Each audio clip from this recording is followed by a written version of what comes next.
គោរពជំរាបសួរបងប្អូនទាំងអស់គ្នាថ្ងៃនេះខ្ញុំនឹងលើកយករឿងមួយដែលតាក់ទងទៅនឹងប្រវត្តិរបស់រាហូខ្ញុំលើកយករឿងនេះមកនិយាយក៏ព្រោះតែខ្លួនខ្ញុំផ្ទាល់ក៏ឆ្ងល់ហើយខ្ញុំជឿជាក់ថាបងប្អូនមួយចំនួនក៏មិនដែលដឹងរឿងអំពីប្រវត្តិរបស់រាហូដែរដែលជាទូទៅគឺយើងតែងឃើញថារូបរាហូនេះគេត្រូវបានគូរនៅតាមបណ្ដាប្រាសាទនានារបស់ខ្មែរយើងនិងតាមទីវត្តអារាមអញ្ចឹងថ្ងៃនេះខ្ញុំនឹងលើកយករឿងនេះមកចែកជូនបងប្អូនទាំងអស់គ្នាជាការស្ដាប់កម្សាន្តនិងជាចំណេះដឹងមួយផងដែរអញ្ចឹងយើងទៅដឹងរឿងប្រវត្តិតាក់ទងទៅរបស់រាហូទាំងអស់គ្នាព្រះនិទានតាក់ទងទៅនឹងប្រវត្តិរបស់រាហូ1រូបរាហូគេតែងតែគូរនៅហោជាងប្រាសាទឬបាននៅទីវត្តគេគូរនៅហោជាងព្រះវិហារប្រយោជន៍ដោយដឹងថាជាអ្នកមានឫទ្ធិទី2នៅក្នុងទ្វារប្រាសាទឬវត្តអារាមក៏គេមានគូដែរ3រូបរាហូគេច្រើនតែគូត្រឹមក្លៀកឡើងលើឲ្យឃើញច្បាស់តែដៃកនិងក្បាលធ្វើមុខឲ្យធំទូលាយមុំបញ្ចេញធ្មេញស្ញែងថែមទាំងលាបពណ៌ខៀវដើម្បីឲ្យសម្បើមដល់អ្នកមើលគ្រប់គ្នា4គេគូររូបរាហូនៅក្នុងផ្ទះឬព្រះរាជវាំងប្រយោជន៍ឲ្យដឹងថាអ្នកខ្លាំងពូកែអ្នកធំទី5បើគេមិនហៅរាហូគេហៅត្រឹមតែរាហុដោយពាក្យថារាហុចាប់ច័ន្ទដូច្នេះក៏បានជួនកាលគេហៅថាអសុរិនតែពាក្យខ្មែរច្រើនហៅថារាហុអសុរិនជាប់គ្នា6បានជាគេធ្វើរូបរាហូតែមួយកំណាត់នោះព្រោះមានប្រវត្តិយ៉ាងដូចនេះប្រវត្តិរបស់រាហូអសុរិនជាសេនាធិបតីរបស់ព្រះបាទជាសេនាធិបតីមួយរបស់ព្រះបាទវេបច្ចន្តិដែលសោយរាជសម្បត្តិនៅក្នុងនគរចត្រាសូរក្រោយមកបានភ្នំព្រះសុមេរុតំណាងថារាហូនេះធំក្រៃលែងធំលើអស់ពពួកអសុរាទាំងឡាយនៅក្នុងទីនោះគ្រាន់តែកម្ពស់គឺ4500យោជន៍ទទឹងខ្លួនពីស្មាទៅស្មាម្ខាង1600យោជន៍ចន្លោះដើមដៃប្រវែង1200យោជន៍ម្រាមដៃនិងម្រាមជើងមួយ50យោជន៍រង្វះមាត់200យោជន៍បាតដៃបាតជើងទំហំ300យោជន៍ជម្រៅមាត់300យោជន៍រន្ធច្រមុះ200យោជន៍កប្រវែង300យោជន៍ថ្ងាសប្រវែង300យោជន៍ភ្នែក50យោជន៍ទំហំក្បាល900យោជន៍ទំហំធ្មេញមួយ50យោជន៍រោមអវយវៈទាំងមូល50ក្រចកដៃក្រជើជើងមួយប្រវែង50យោជន៍រីឯប្រពន្ធរបស់គាត់មានចំនួន10000នាក់សុទ្ធតែជាស្ត្រីប្រកបដោយរូបឆោមល្អឆើតឆាយមានរូបរាងទំហំនឹងកម្ពស់ប្រហែលនឹងគាត់ដែរថ្ងៃមួយរាហូអសុរិនហៅពពួកស្រីស្នំមកជួបជុំហើយគាត់តាំងក្អេងក្អាងអួតឫទ្ធានុភាពខ្លួនខ្លាំងពូកែ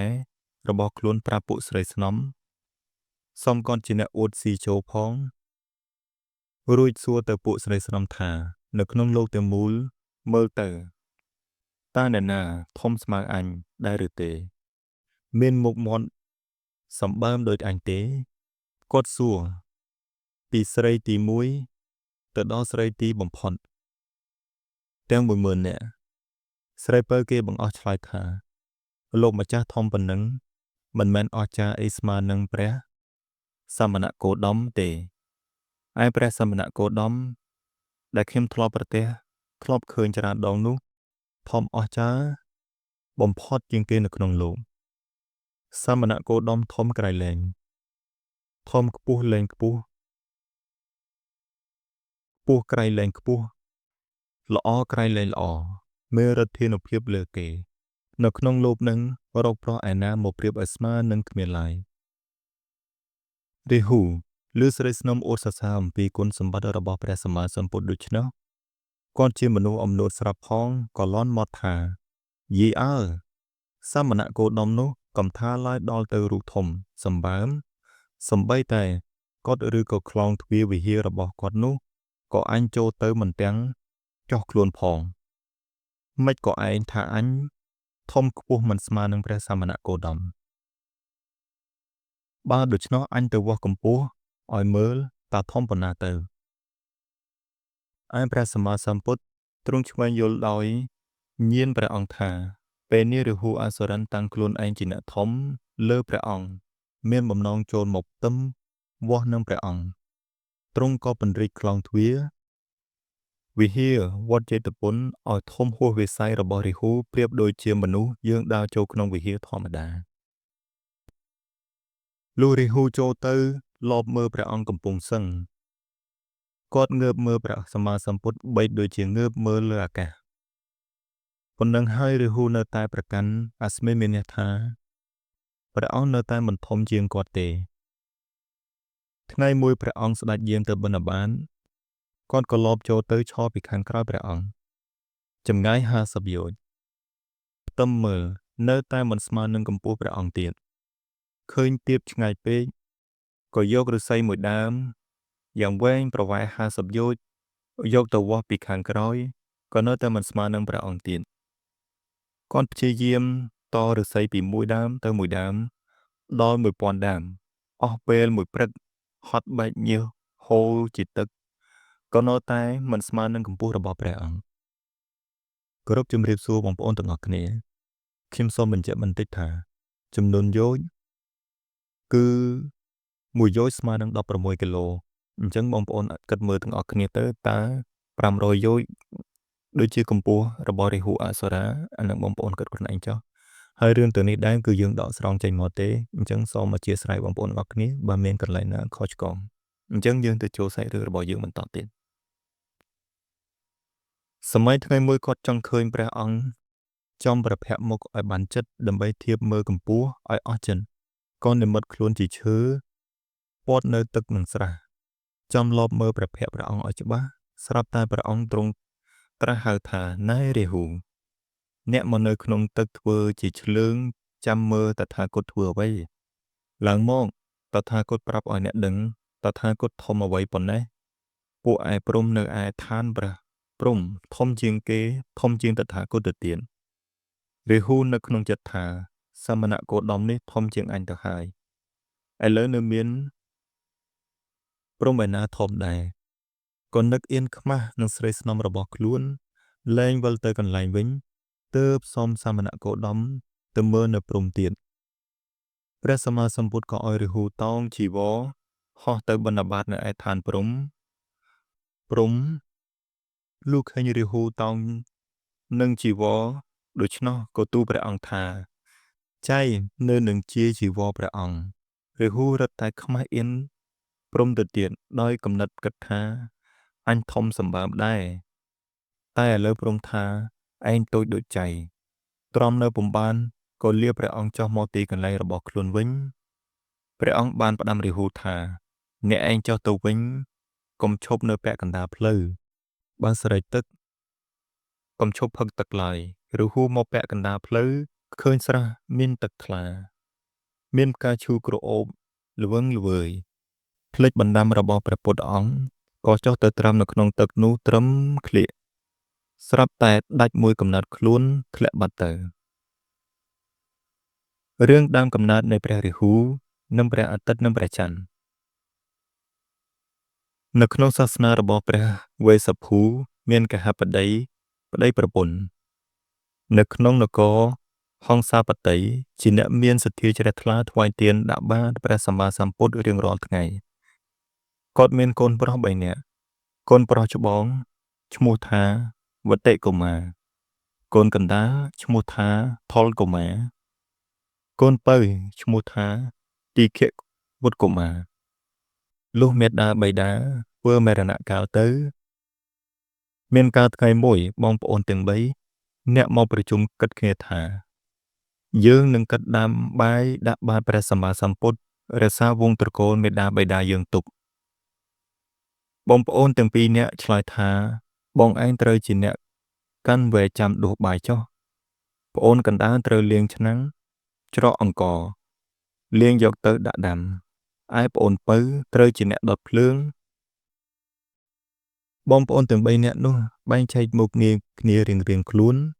ប្អូនពៅខំទៅដុតភ្លើងឲ្យឆេះឡើងខ្លាំងណាស់ឆ្នាំងបាយនោះក៏ពុះឡើងសន្ធោសន្ធៅមហិមា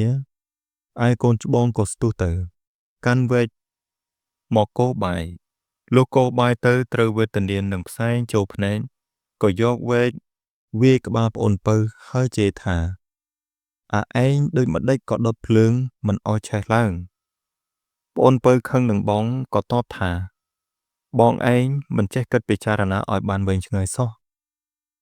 ហ៊ានយកវាយក្បាលអញដូចជាអញនឹងជាខ្ញុំកំដរនៅស៊ីឈ្នួលវាថាហើយក៏បួងដៃដាល់ទៅបងវិញប្រវេប្រតំឆ្លុះគ្នាប្អូនពៅមានកម្លាំងក៏ស្ទុះទៅយកអង្រែមកវាយសំពងបងប្អូនកណ្ដាលក៏ស្ទុះទៅជួយការពារកុំឲ្យវាយគ្នាលុះបានដាំបាយឆ្អិនកាលណាក៏ដួសបាយចែកគ្នាចៅវតិកុមារជាបងបានភោជនៈជាមាសដាក់បាយថុលកុមារបានភោជនៈប្រាក់ដាក់បាយរីឯទីឃាវុត្តកុមារខឹងនឹងបងយំសស្រាក់ទៅកន្ត្រាក់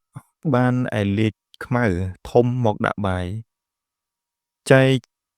ចំណែកគ្នាស្រេចហើយពុំយូរឡើយព្រះសម្មាសម្ពុទ្ធវេស្សភូ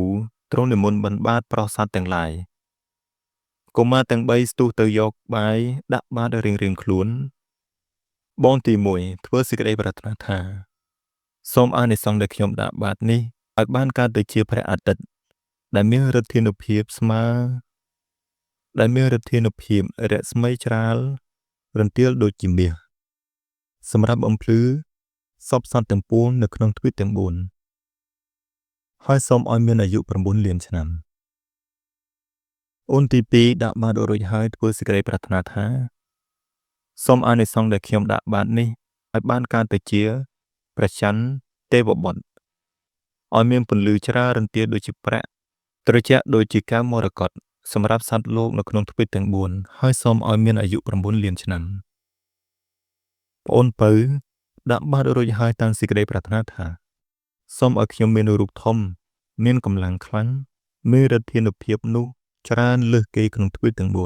4បើបងទាំងពីរនាក់បានឃើញខ្ញុំវេលាណាឲ្យរន្ធត់ញាប់ញ័រខ្លាចខ្ញុំកុមារទាំង3អ្នកតាំងប្រាថ្នារៀងៗខ្លួនរួចស្រេចកាលណាព្រះសម្មាសម្ពុទ្ធវេស្សភូធ្វើផុតតានុមោទនាស្រេចយាងទៅកាន់វត្តវិញចំណែកការក្រោយមកកុមារទាំង3ស្លាប់អំពីលោកនេះទៅកើតរៀងៗខ្លួនគឺបងទី1កើតទៅជាព្រះអាទិត្យឯទី2កើតទៅជាព្រះច័ន្ទប្អូនពៅកើតទៅជារាហុអសុរិនទំនៀមទម្លាប់ខ្មែរដែលនៅរាប់អាននៅគំនូររូបរាហុមកដល់សពថ្ងៃនេះព្រោះយល់ឃើញថារាហុជាអ្នកខ្លាំងពូកែមានអានុភាពច្រើន